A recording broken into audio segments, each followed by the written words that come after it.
the function of a Zen teacher is to put his students in all kinds of situations where in the normal course of social relations they would get stuck. By asking nonsensical questions, by making absurd remarks, by all ways of unhinging things, and above all, keeping them stirred up with impossible demands. To hear the sound of one hand, to, without moving, stop a ship sailing out on the water, or to stop the sound of a train whistle in the distance. Magic. To touch the ceiling without getting up from one's chair. To take the 4 divisions of Tokyo out of your sleeve. To take Mount Fuji out of a pillbox. All these impossible questions are asked. And in the ordinary way of interpreting these questions, we think, well, now, gee, how could we do that? See, that's a very difficult question that's been asked. And you have to think, what would I do to do that? Because we are caught up in a certain way of discourse, which the language game that we play, and the social games, the production games, and the survival games that we play are good games. But we take them so seriously that we think that that is the only important thing. And this is to unstick us from that notion and realize that it would be just as good a game to drop dead now as to go on living. Is a lightning flash bad because it lives for a second as compared with the sun that goes on for billions of years?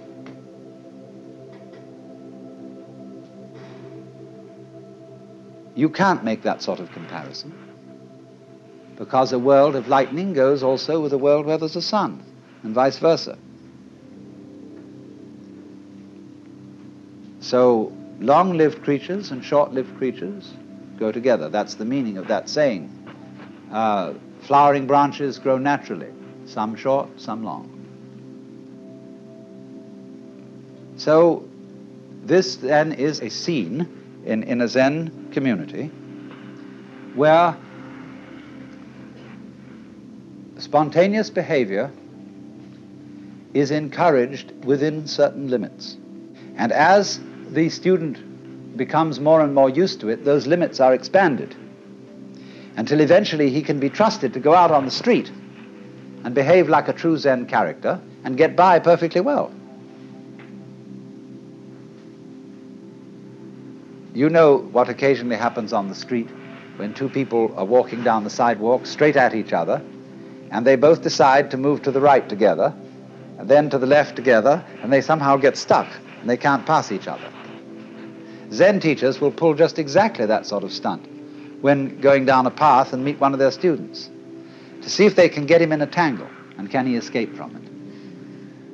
And you will find in everyday life that there is a very clear distinction between people who always seem to be self-possessed and people who are dithering and nervous and don't quite know how to react in any given situation, always getting embarrassed because they have their life too strongly programmed.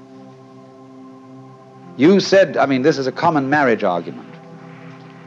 You said you would do such and such a thing at such and such a time, and now you've changed your plans. Not that the change of plans really caused any inconvenience, but just the feeling that when you say you will do something at a certain time, you ought to do it at that time, come hell or high water. Well, that's being very unadaptable. That's being a stone kind of sticky thing. If it, after all, doesn't matter when we do it, and somebody is offended because the time has been changed, that's simply because they are attached to punctuality as a fetish. And this is one of the great problems. This causes many automobile accidents. Men rushing home to be on time for dinner when they stayed late either working or they had to stop for a drink at some bar, or when the girl feels that she has to, if she has a fussy husband and she feels she has to have the dinner ready at exactly a certain moment, she ruins the cooking. You'd rather have a faithful wife and a bad cook. I hope I'm not treading on any toes.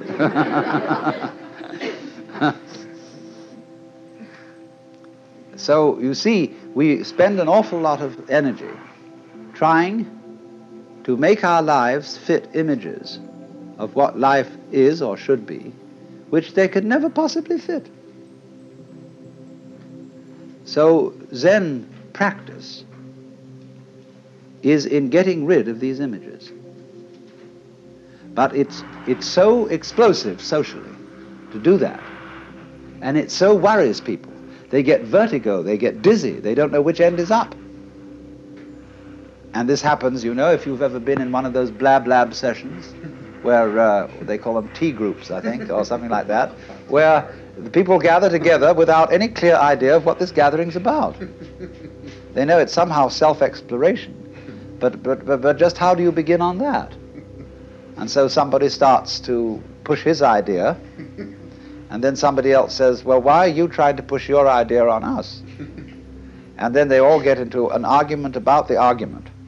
And the most amazing confusions come about, but sometimes they all see what idiots they're being, and then they learn to live together in a really open and spontaneous way.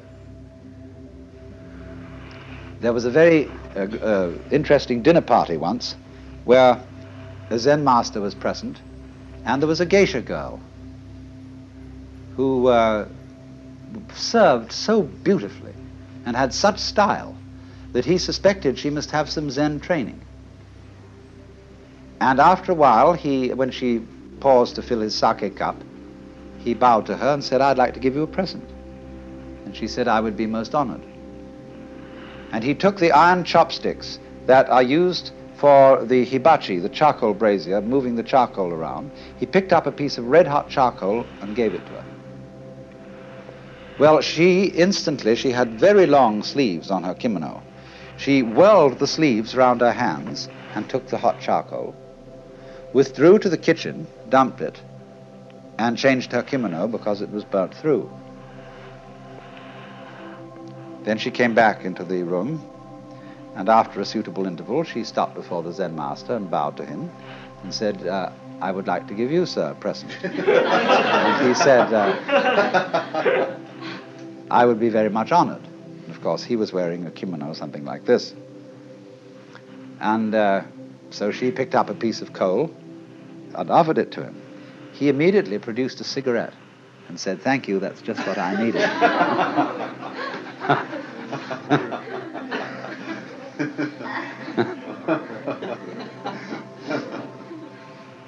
Now, you know, in the same way that we have this in our culture, certain people who are comedians,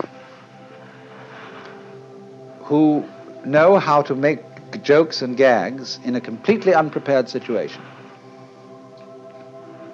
face them with anything, and they somehow come through.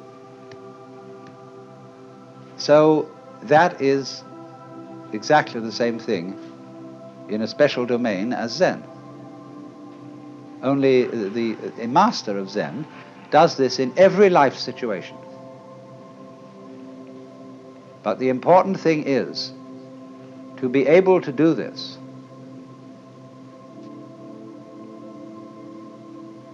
This is the secret. You must remember, you can't make a mistake. Now, that's a very difficult thing to do, because from childhood up, we have had to conform to a certain social game. And if you're going to conform to this game, you can make mistakes or not make mistakes. And so this thing has gone into us all the time. You must do the right thing. There's certain conduct appropriate here, there's certain conduct appropriate there. And that sticks in us and gives us a double self all our lives long, because we never grow up. Do you realize that the whole of life plays a game, which is a childhood game? There are three kinds of people: top people, middle people, and bottom people. And there can't be any middle people unless there are bottom people and top people. There can't be any top people unless there are middle and bottom people. And so it goes. And everybody's trying to be in a top set. Well, if they're going to be there, there's got to be someone in a bottom set. And the people who do the right thing and the people who do the wrong thing. Here in Sausalito, we have this very, very plainly. There are the right people, the nice people who live up on the hill.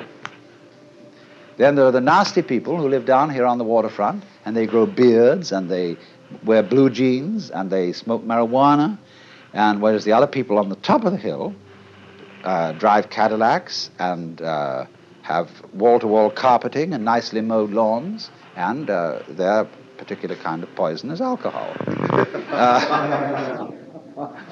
Now, the people who live on the top of the hill know that they're nice people. But they wouldn't know they were nice people unless they had some nasty people to compare themselves with. Every in-group requires an out-group, whereas the nasty people think they are the real far-out people, whereas those people, those hillbillies, are squares. And they wouldn't be able to feel far out unless there were squares. See? These things simply go together. But when that is not seen, we play the games of getting on top of things all the time. And so we're in a constant state of competition as to, if it's not I'm stronger than you, it's I'm wiser than you, I'm more loving than you, I'm more tolerant than you, I'm more sophisticated than you. It doesn't matter what it is, but this constant competition is going on. In terms of that competition, we can, of course, lose place and in that sense make mistakes. But what a Zen student is a person who is not involved in the status game. That's the real meaning of a monk. He is not keeping up with the Joneses, and to be a master, he must get to the point where he's not trying to be a master. The whole idea of your being better than anybody else simply doesn't make any sense at all. It is totally meaningless. Because you see everybody manifesting the marvel of the universe in the same way as the stars do, and the water and the winds and the animals. And you see them all as being in their right places and not being able really to make mistakes, although they may think they're making mistakes or not making mistakes and playing all these competitive games. But that's their game. Now, I only say, if that game begins to bore you and it begins to trouble you and give you ulcers and all kinds of things, then you raise the problem of getting out of it. And therefore you start to become interested in things like Zen. That is simply a symptom of your growing in a certain direction, where you are tired of playing a certain kind of game. You are as naturally flowing in another direction as if a tree were putting out a new branch. So because you say, oh well, we people are interested in higher things, you see, that depends still on the differentiation of rank between the superior and the inferior people. But when you begin to see through that and grow out of that, you don't think anymore of this superior and inferior classification. You don't think we are spiritual people who attend to higher things as distinct from these morons who are only interested in beer and television. This is simply our particular form of life. Like there are crabs, and there are spiders, and there are sharks, and there are sparrows, and so on.